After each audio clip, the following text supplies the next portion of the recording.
Hi, good afternoon or morning or evening, depending on where you are. Thank you for joining us.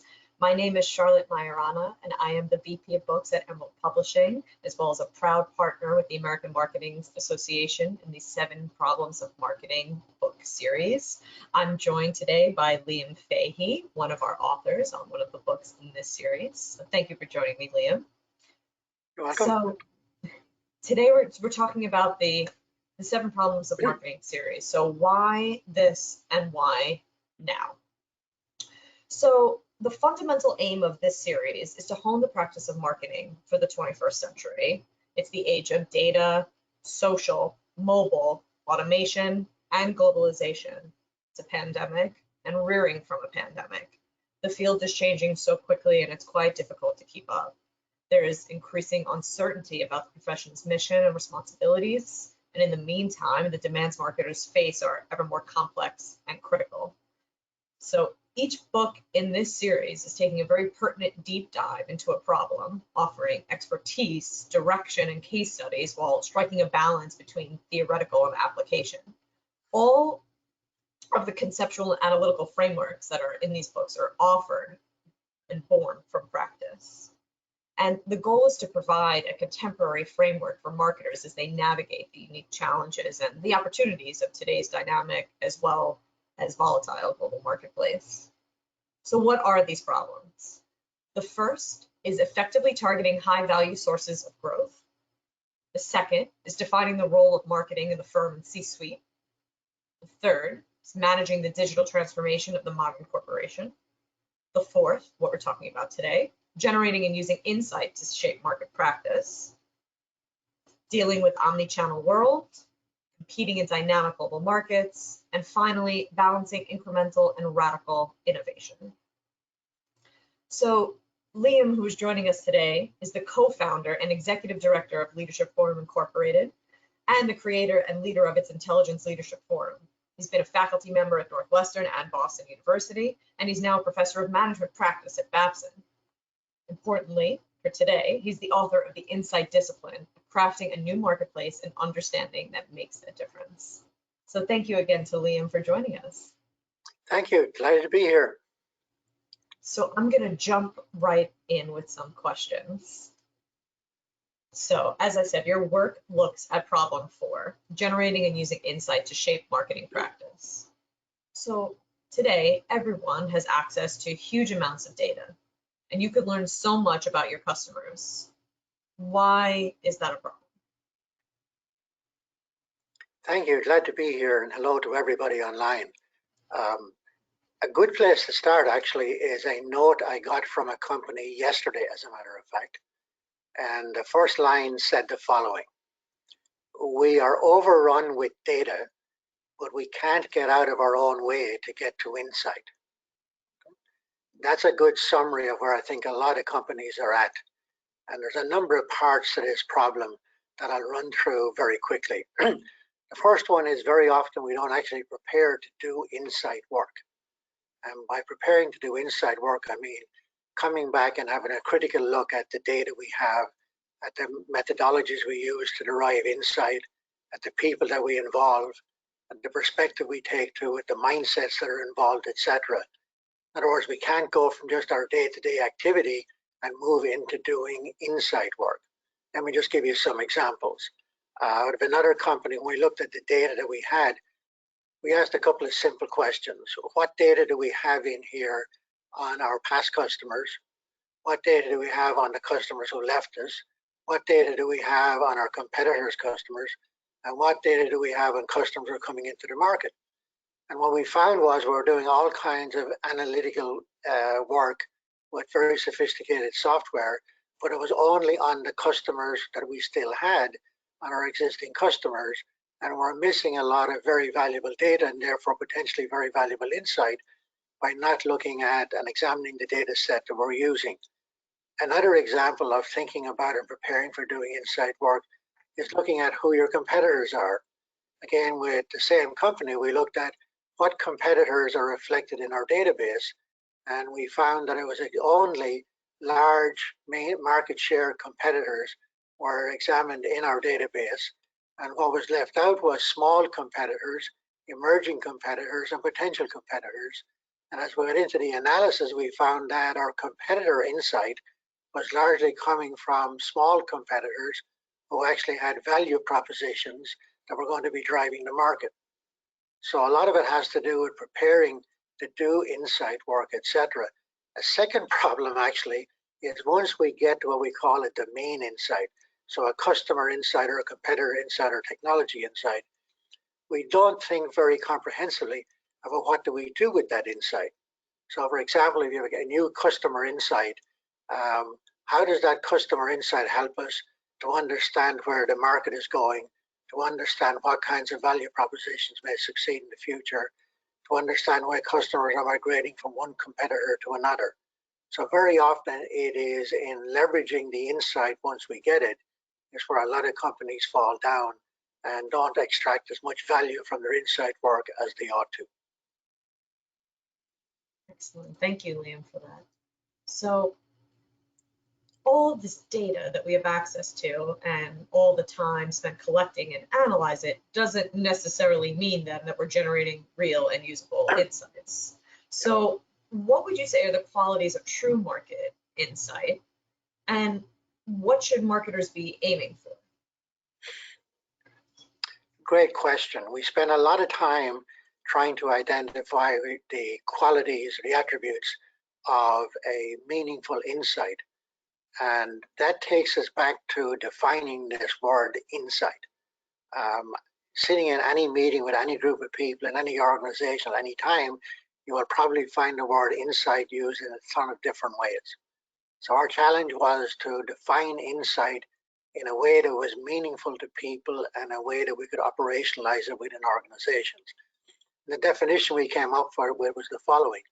An insight is new understanding about something or other that makes a difference, and makes a difference to how we think, what and how we decide, and the action that we take.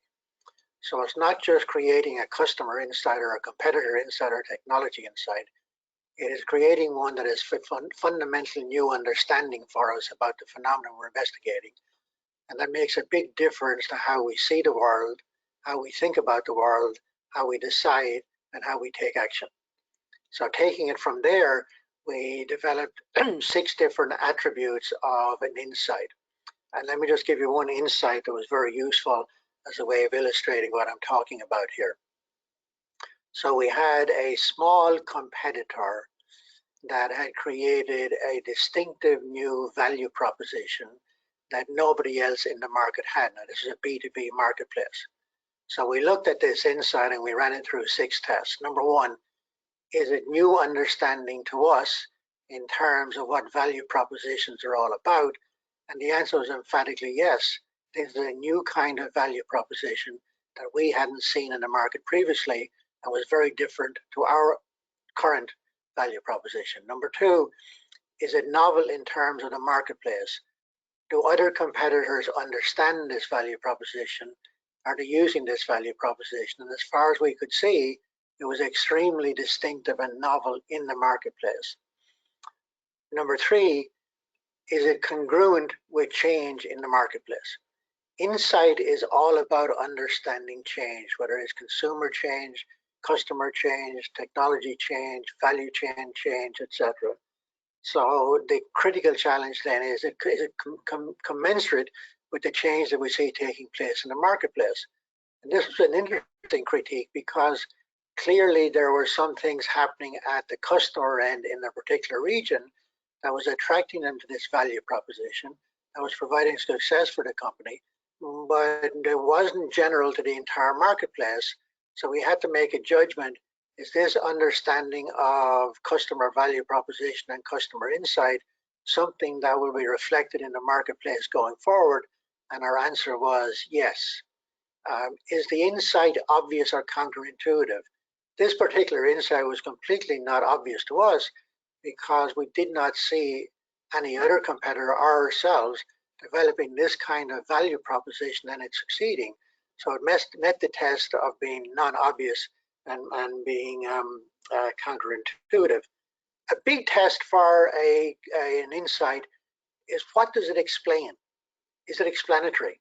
So when we looked at this competitor insight, it explained to us an emerging need at the customer end that was not market wide, but if you put this kind of product attributes with the emotional values associated with it, lo and behold, it was explaining why this competitor was succeeding in its market segment, geographic segment, and explained why customers would be moving to that competitor.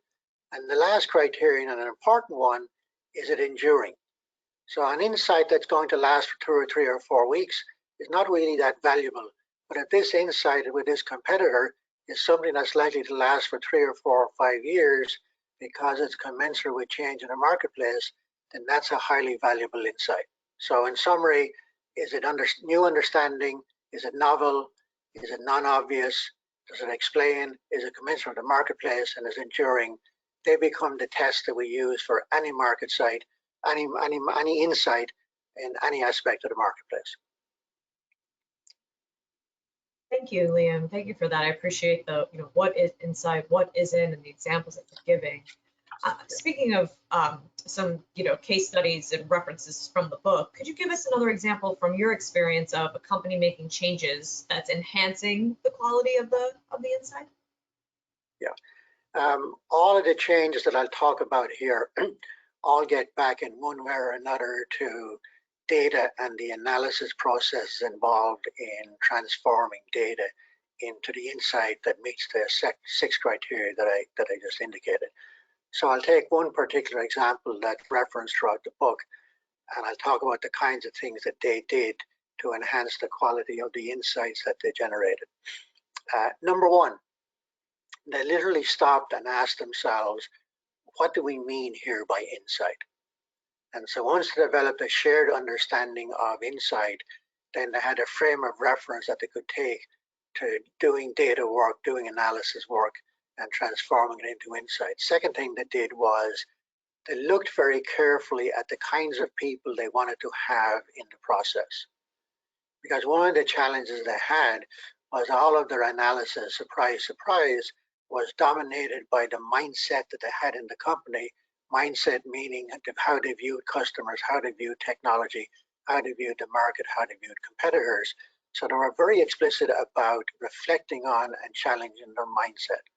So by that I mean when the kinds of data they looked at, how they did analysis, how they did questions, etc., they wanted to challenge the prevailing norms in the organization.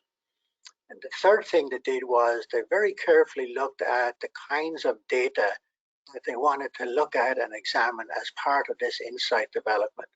And that took them back to where I started on looking at the kinds of customer data they had, the kinds of competitor data they had. And this proved very interesting because with the profusion of AI-like methodologies, information of Internet of Things, APIs all over the place, etc., there's almost no bounds to the types and extent of data that can be generated. But they were then very careful to ask a very critical question, which is insight into what? So for example, when they looked at this particular set of customers, insight into what aspects of the customers? And these were consumers. Is it insight into their behaviors? Is it insight into the motivations of their behaviors? Is it insight into how they use the product? So you had to articulate very carefully insight into what and why. Okay. Next thing they did was they asked what kinds of people should be involved in doing the analysis. And this got very interesting because it turned out that they had to radically transform the sets of individuals who typically would be doing what we call insight analysis. So they brought in newly minted MBAs. I mean, newly minted MBAs do have a productive role in life. Those who were MBA students of mine will now be laughing because I hit them fairly hard. So what we asked them to do was ask all the non-obvious questions. Ask all the questions that other people in the organization might think are really stupid. Ask the kinds of questions that you haven't heard asked in this organization before about consumers. Ask all the questions about how we do analysis around here that people take for granted but shouldn't. So who was involved in the analysis became very important. Then we had them look at how they manage meetings. And this was absolutely fascinating because they found that there were certain norms and practices in the organization around how they manage meetings that were highly deleterious to generating insight. Let me give you two examples. One was, rarely did people ask the question, what's the basis, what's the rationale for that observation? So people were taking data on its face and not asking for the reasoning that was getting from data to an inference or a conclusion. So once we got that as part of the norms of the conversation, the dynamics of conversation and the content changed dramatically. The other thing that we did on managing deliberations is going around the table and asking people to contribute their perspective on something that they hadn't heard in the meeting before this. And so in insight work, you're usually going through a series of meetings where you're trying to transform the data into insight, and it's very important to get these different perspectives out on the table. Perhaps most importantly of all, to answer your question on an example, is having a framework of analysis that gets you from data to a domain insight, a customer or competitor insight. And the book is all about providing the steps involved in that analysis. So quick outline is having data, how do we get to taking initial inferences? So we've got some data on customer behavior. How does that give us some inferences on what the underlying customer needs are? And we begin to articulate the customer needs. How do we get some inferences on what the emotions might be involved in shaping that customer need? And we go from there to what inferences might be involved on the extent to which these are widespread emotions or just associated with a customer segment. And then how do we get from the first range of inferences, what we call integrated inferences? So how do our inferences come together to suggest something about customer needs or customer behaviors or migration from one competitor to another? And then finally getting it all summarized and stipulated into a tentative insight, meaning some new understanding of the consumer's behavior, the consumer's actions, or the consumer's motivations. And then the next step, of course, is moving back to the second half of our definition of insight. What are the implications back to the organization? So a quick summary of how one company progressed from the statement I started with on we've got a lot of data, but we're not generating much insight. Sorry for the long-winded response. No, it was fantastic. Thank you so much. And how many people on this call also, I'm sure, appreciated the bit about getting insight from meetings. It's fantastic. So thank you very much, Liam. So how do companies get to a place where the marketplace analysis is really working for them? And what are the key changes you say that they need to make? In part, this is a summary of some of the things that we've covered. Absolutely pivotal, absolutely critical is invest the time in preparing to do insight work. Come back and challenge your understanding of data, challenge your understanding of analysis, and look at the kinds of data principles and mindset principles that I've outlined in the book, and be very, very persistent in building your understanding of insight work and having that shared among people. So you've got some real sense of the work that's to be taken on. Second thing that's always involved is sharing the definition of insight that I've talked about previously as new understanding that has leads to a major difference in how we think, how we decide, etc. Another critical observation is, and this one actually is very interesting with a lot of companies, it's usually only one or two insights that come out of analysis work that makes all the difference. So if you're telling me you generated 10 new insights, I say fantastic. Now can we get that down to the 2 or 3 that are really critical, the really big competitor insight or the really big customer insight, etc.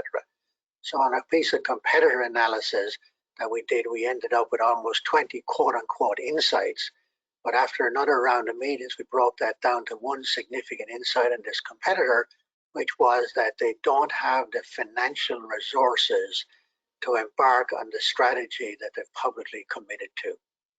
And once we understood that the competitor was not going to be able to execute its announced strategy, then we had some strong inferences we could take about what was going to happen in the marketplace and what our strategy should be. Okay. Another key that's common across all the companies I've worked with on getting to insight is manage the deliberations very carefully, what I just talked about a moment ago. So if you're in meetings, manage the insight-related deliberations to make sure you're getting at critical questions about customers or consumers or competitors. You're following the data very carefully. You're drawing inferences, you're challenging inferences, all getting to that small set of insights that you know is going to be very important. Another key, actually, which is what relevance far beyond insight, is managing meetings very carefully. And this is critical to insight work. Don't allow somebody to come in and say, I've got it, I know what the insight is, we're now basically finished, let's move on. Okay? Manage the whole process very carefully. In presenting results, one of the things we've done quite consistently now is we start with the insights that have emerged out of our work, and we present those insights, then we go to the rationale and justifications for them. And then third most important, we then go to the business implications back to us. So we skip all the data, we skip all the analysis, we go straight to the insights, the rationales for them and the implications. And then if anybody wants to see the data, the analysis, etc., that's all in the back of the deck, and we'd happily go through that. But that's not where we want to start, and that's not where we want to have the emphasis.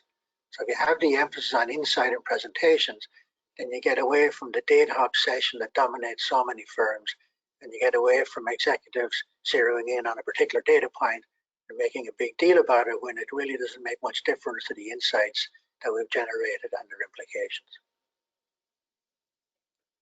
I could go on and on and on that particular question, but I'll stop there and maybe see if anybody's any comments or observations or questions. Liam, thank you. And at risk of being a little too corny, I think that answer was very insightful. So thank you so much. One last question from me before I kind of open it up a little bit is a little more direct about the content in the book itself. So, you know, someone's got 20 bucks in their pocket. Why are they putting it down for this title? What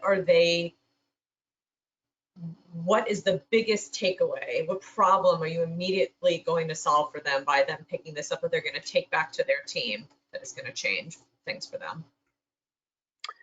Yeah, no, great question. Great question. The problem that I hope we've resolved for people in the book is how to have a process that is doable and manageable and understandable that gets you from a morass of data all the way down to a few domain insights, customer, competitor, whatever, and be able to ferret out the implications of those domain insights. Because that's where the real value is. The value of insight work is extracted in terms of the implications back to our business, not in the process of generating the insights per se. And once the folks we work with understand that the value is at the back end, it's the second half of the definition of insight, not the first half, then people change their perspective on doing insight work and how to do it. So that's the recipe that we're trying to get across in the book. Excellent, thank you. So we see we've got some questions that are trickling in. So at this time, if there's folks, if you have more questions, type them away and I'll kind of see them as they come in here. Also, we were asking in the chat, what are the main insight challenges that you're facing right now? Do you recognize the problems that Liam's talking about? If there's a particular situation that you want to talk to, just type it through in the chat here. So while I give everybody a chance, I figured, you know, maybe I'll ask you something else, even though I said I wasn't going to. How might your approach to insight work provide understanding of customers that might otherwise be missed? Okay, great question. Again, it goes back to the data you work with, the analysis that you apply on that data, and the questions that you really want to ask. So when you go, almost every customer or consumer example that I can think of, where we ended up with insights that were completely unexpected. Let me give you one example that was shattering for the company involved. At the end of the analysis, the insight that we had, the consumer insight that we had on our own company, was that our marketing and branding programs were actually leading to negative attributions on the part of our consumers about our product and our brand. Okay?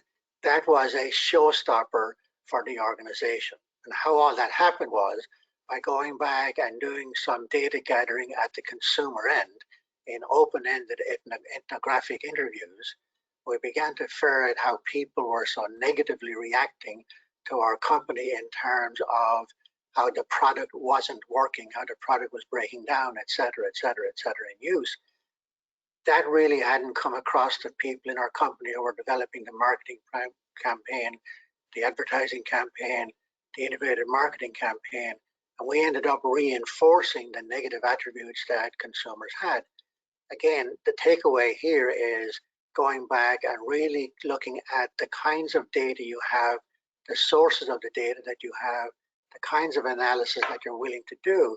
So we did a lot of ethnographic analysis in that particular case to get literally from the mouths of customers, their descriptions, their words about how our product was affecting them emotionally.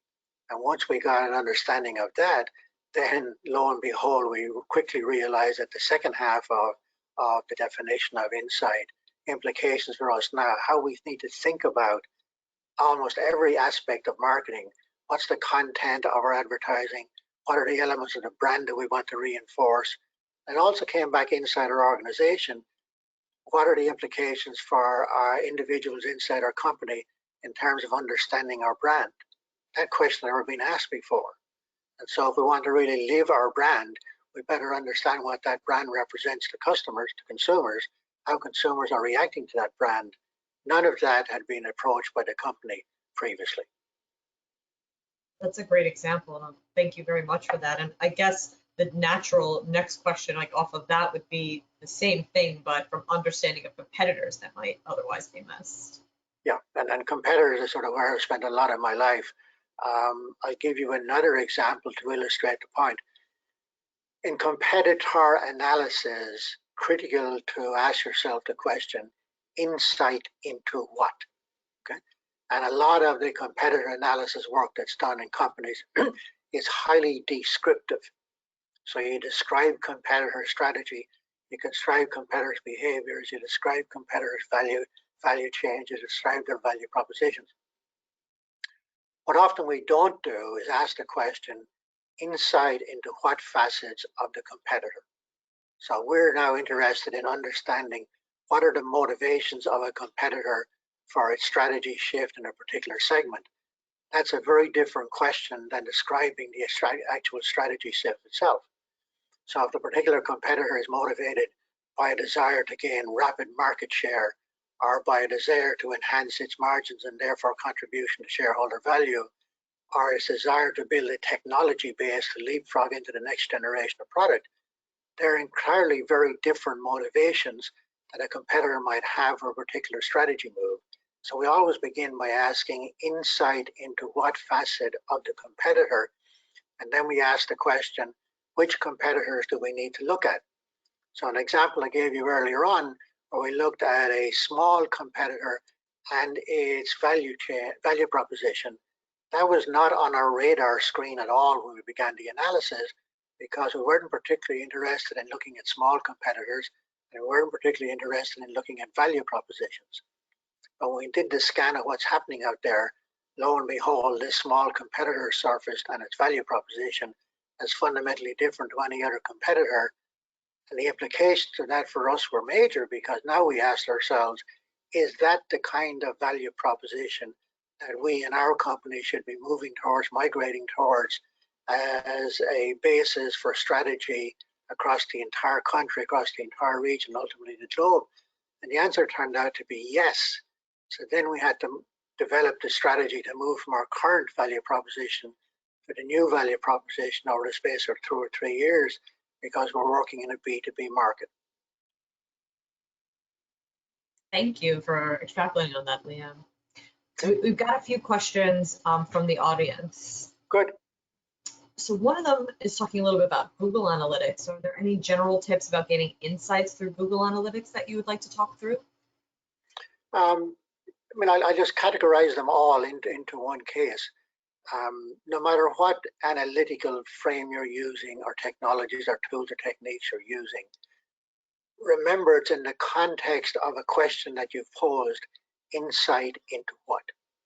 So go back and look at Google Analytics, look at the kinds of data that's there, look at the kinds of tools and techniques that are being used, look at the kinds of data that's not in there, and then take it into the framework of analysis we've outlined in the book and ask yourself, how do you then use Google Analytics or any other kind of analytics to help you draw inferences from the data, and what are the inferences about? So are the inferences about consumer behavior? Are the inferences about customers' motivations? Are the inferences about migrating from one competitor to another? And then ask, what's the reasoning behind the inferences that you're drawing? So it really doesn't make a lot of difference which analytical set of tools and techniques you're using. You'll ask the same kinds of questions, but don't make the presumption that Google Analytics or any other kind of analytics will generate for you clear-cut insight that has relevance to the kinds of questions we asked before in terms of how that helps you to think, decide, and act. Remember, there's a big distinction between artificial intelligence and human intelligence. There's a reason why it's called artificial intelligence. It's not human intelligence. And real insight that we're talking about here ultimately only comes through activation of the human mind, working on the outputs that are generated by multiple kinds of tools and techniques within the family we now call artificial intelligence. So that's not a knock on artificial intelligence, but it is a caveat emptor in terms of using it. Thank you. And I love your going back to like, what's the why, like insight into what, and just like really driving that home. I think that that's such a key takeaway here. We did have a question about the role of AI in the insight process, and can it produce insight? Now you kind of, just talked a little bit about how it would have to work in conjunction with, but anything else you want to chat on there before I move on to the next question? Yeah, I mean, good timing, because I've begun to work with one of the leading AI companies around. And the question that they posed to me was the following, surprise, surprise. How do we get in an efficient way and in a way that's replicable from all the kinds of outputs that we create in our AI family of products?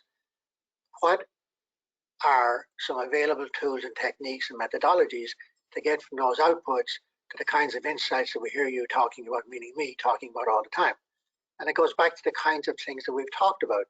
Number one, understand the nature of the outputs that are being generated. So for example, looking at some natural language techniques that are now on stream, where you can go back and you can scan all kinds of written documents and literature, at a speed that's 20, 30, 40,000 times faster than the human mind can. So now you bring together a lot of these outputs, and you look for key words, you look for key phrases, and you look for the association of things around those key words and key phrases. And then you're back to the questions we've raised already. What kinds of inferences can you draw from that accumulation of outputs, and inferences about what? Okay, so it's the same methodology applied to the generation of the AI tools and techniques. One of the questions that we've been looking at last week, as a matter of fact, is what facets of competitors, of customers, of the marketplace are amenable to AI tools and techniques and what are not. Okay, so one of the ones that we're looking at very carefully are the emotions behind customers or consumers' decisions. Okay, how do you get at those emotions? Because I happen to believe that consumer behaviors and B2B customer behaviors are very often driven by the emotions that are in play. So for example, if you have toothpaste or you have an industrial engineering product, it's essentially the same phenomenon, because customers or consumers are going to be concerned with, how does my purchase and how does my use of this product make me feel about myself, okay, about the company I bought it from, and about the brand.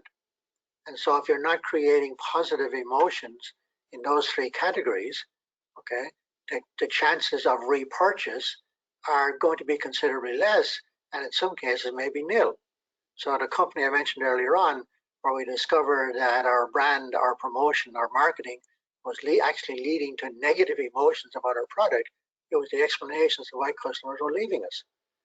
Okay, so looking at some AI tools and methods right now, and some natural language processing, How do we use them to get at the emotional side of customers and consumers and how they explain behaviors? We don't have answers to those questions yet. Thanks, Liam. I love the connection of you're talking about, getting into the emotional side of it and using AI as a tool for that. So before I ask another question coming from the audience, one thing that we're posing to the audience is, do you feel like it's become easier to get market insight as we've gained access to more data, or has it gotten tougher to find the signal through the noise? So just asking participants, if there's anything you want to talk to on that, anything you want to say directly to Liam on that, to just put it in through the chat. Another question that we had is, not sure if this is relevant, but quantifying qualitative data has become pretty tough. Any thoughts on insights? Okay. One of the big rabbit holes that I see some people going down right now is trying to quantify everything in sight. Okay, I make that as a general statement. Okay, because a lot of the data that we deal with is highly qualitative in nature. And one of the unfortunate outcomes, in my view, of this progression towards data science, okay, is that unless something is in quantified form, it's not valuable. So all the ethnographic studies that we typically do, where we're dealing with qualitative data, dealing with observational data, even in the B2B space, it's out of those kinds of data that we generate the hypotheses that are at the base of generating insights. So to give you two examples here of the danger of being extreme in quantifying situations. In one case where we had people out sitting down with consumers, ladies and gentlemen doing their wash, and we had a comment back from one person, which was essentially, if you guys are so damn smart, why don't you make this product in liquid form so that I can measure it and use it more accurately and get more value out of your product? Well, that little observation turned out to be the source of a tremendous insight that customers wanted a product in a particular form, and ended up resulting in a $750 million business. All came from that particular observation. So related to that is another phenomenon. Okay? Significant insights, significant business generating insights, in my view, more often come from small data than from large data. Okay?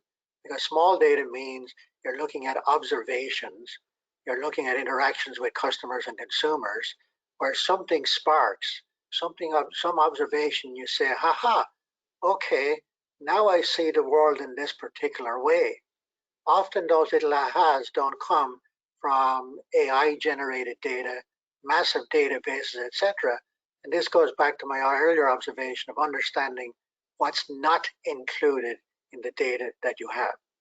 So I don't disparage people's efforts to quantify, quote unquote, qualitative data, quote unquote, but ask yourself for what purpose, why you're doing it, what the value of it is, and what difference it's going to make. Excellent, thank you. So, kind of what we've been hearing you talk about is a need for an insight culture to be built. So what is an insight culture? I guess I'll let you speak to that instead of me putting that word in your mouth. And how would you build it, or how can we build it? Great question again. I mean, if you juxtapose a data culture and an insight culture, what would be the difference?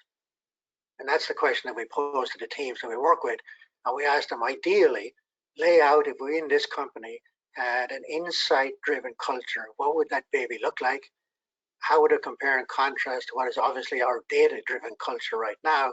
What are the differences between the two? And so generally when we talk about an insight-driven culture, what we're looking at is the following. Usually a small set of individuals who are given responsibility for creating insight. Okay? Nothing new in that observation, this already exists in companies, but what they do and how they do it and why they do it is where the difference arises in creating an insight culture. So the kinds of questions that you ask in an insight culture are quite different than the questions you ask in a data-driven culture. because in a data obsessed culture, they're all data kinds of questions that state the obvious again. In an insight-driven culture, they're all questions about how do we get to insight? What does insight look like? How do we know we're at insight when we're there? Okay. Another major difference on the insight culture versus the data culture is that you're on the insight side, you're really obsessed with the implications of your work, the business implications of your work. Okay. And what drives me bananas in working in companies with folks on the data obsessed side is when I ask them business questions like, how is the outputs of your work going to contribute to us having a better value proposition for our customers? How is it going to help us decide or create new strategy options? How is it going to help us understand emerging customer needs? I often get blank stares coming back at me, whereas in an insight-driven culture, those are the kinds of questions that we obsess about. Okay. Another thing that you'll see on an insight-driven culture is much more time being spent on ferreting out the inferences from the data than you do on the data side. So we're trying to understand what inferences are we deriving about customer needs, about our own organization, our own capabilities, etc., rather than just looking at the data per se. So it's a shift from description that I see in the data side to analysis and explanation that I see on the insight side. Excellent. So the last bit that I wanted to ask you is that I know in the book you talk a lot about the role and importance of what you call deliberations in the crafting and leveraging of insight. What does that mean for the audience? Can you go into that in a little bit of detail? And I really emphasize this whole notion of deliberations, and for a couple of reasons. There's no such thing as personal objectivity. It's impossible for an individual to be objective. And the only hope that we have for objectivity is the interaction among groups of individuals. And we're more likely to get to something called objective observation if we have individuals involved in the conversation who come from very different perspectives, very different mindsets, ask very different kinds of questions, and are willing to accept very different kinds of responses. Okay. So I jokingly say that in companies, when I'm becoming more and more serious, the most powerful analytical tool we have is getting 5 or 6 people to stand at a whiteboard with no data and just talk out loud to each other, respond and engage and interact with each other, comment on each other's observations, take little notes on the side, and we'll end up in a place that none of us could have gotten to on our own. So there's one example of how managing the deliberations becomes very critical. Second part of deliberations is bringing conflictual data into the conversation. An example, we had 2 quote-unquote industry experts who had given us very different forecasts on where the industry was going. Okay, so now we bring those 2 different forecasts and projections into the conversation and ask very critical questions on what assumptions is each forecaster making, what kinds of data are they using, what are the implications of their forecasts, et cetera, et cetera, et cetera. We shifted the whole nature on content of the deliberations and came out at the end at a place that we couldn't have expected. Another example is being very, very emphatic on this whole area of assumptions. Okay? What kinds of assumptions are we making? What's the data and the reasoning for those assumptions? What's the impact of those assumptions on our analysis and on the outcomes? Quick example, in one study, one piece of work we're doing, we concluded that the average growth rate of this product sector based upon investments, et cetera, was more likely to be 10 to 12% average over the next 4 years than the 3 to 5% that we had looked at. Okay, now that new understanding projected out into the future had massive implications for everything in our company, from manufacturing the product to marketing the product to our basic strategy to going after customer segmentation, customizing our offer, et cetera, all because of the insight that we needed to shift to a new assumption. Okay. Another part of deliberations that I typically have a lot of fun with is this whole question of facts. because people will come in with a fact-based, quote unquote, that by definition is present or historically oriented, since there aren't that many facts that I'm aware of about the future. So when we're looking at projections, we're really understanding that it's judgments that people are making about the future. And therefore the basis of those judgments, as I just indicated with the two industry experts giving us very different projections or forecasts about the future. Okay? Because if we're looking at is facts, then it's very difficult to get to that social life, that emotional life, that cultural life of the consumers or the customers that we're talking about. Again, that's not an argument against facts, it's just putting facts into their context, because facts without context are essentially meaningless. Well, thank you. And we've had another question come in here that, depending on the answer, might be our last one, but I think it's a great one. Do you think there's a danger to marketing insight from moves to more privacy for customers in various parts of the world? Right now we have a lot of data, and is that a risk? So, sorry, can you repeat the question? Sorry. Sure. Is there a danger to marketing insight from moves for more privacy for customers in various parts of the world?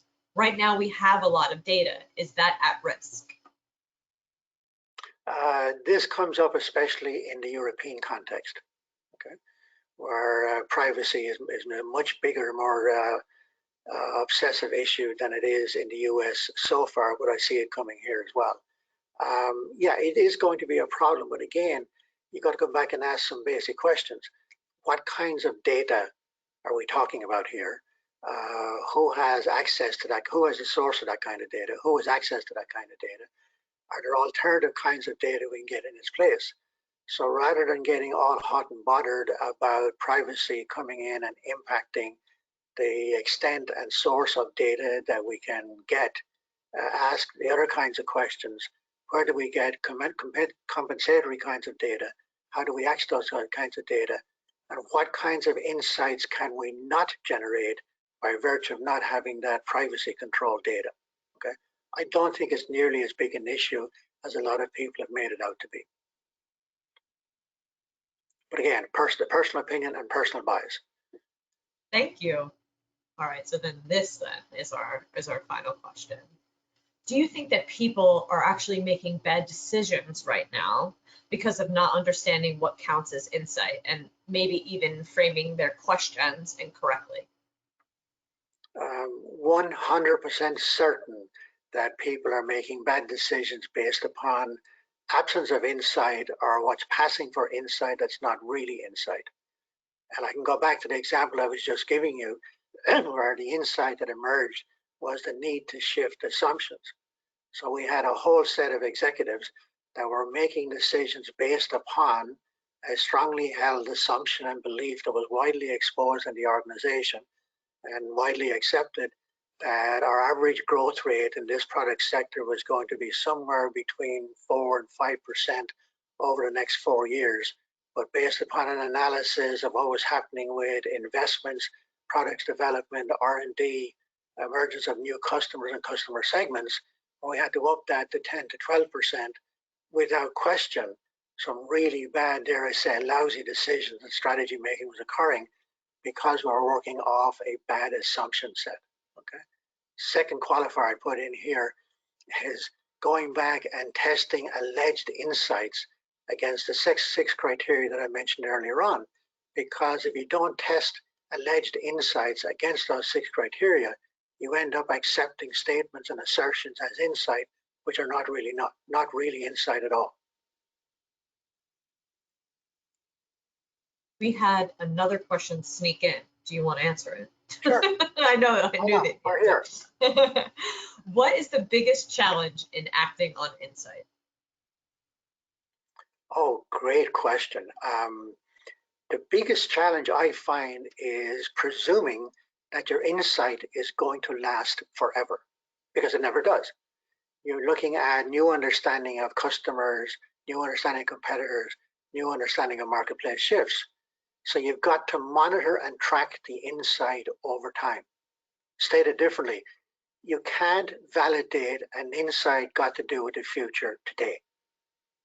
So if you've got an insight into where the market is heading, Or an example, one of my favorites, the insight we generated was that the convergence of 3 technologies was going to generate a new product for the market, which would be a substitute for our product, but would obsolete our product and rivals' products. Now that insight, quote unquote, is a new understanding of where that market is heading in terms of product development. We can't accept that stated insight today. We've got to monitor and track it over time to see if it holds up, because the insight may be more general than we expected, and that will have implications for the business, or the insight, quote unquote, may fall apart over time, and that's got implications for the business. So a last observation here is the following. Once you generate a consumer or customer or competitor insight, ask what are the indicators associated with that insight that we should track over time so that we can monitor the insight and see if it's holding, and if it's not holding, does it need to be changed or does it need to be abandoned? Liam, that's fantastic, and I think a great place for us to leave off. I'm sorry if we didn't get to your question today, but thank you guys so much. Thanks to everyone for your participation and for all your questions. Liam, thank you so much for your time. I really appreciate it. It's a very helpful webinar, and for me, even who's quite close to this content in the book. So thank you so much. And thank you, everyone. We hope to see you soon. Thank you. Thanks, everybody.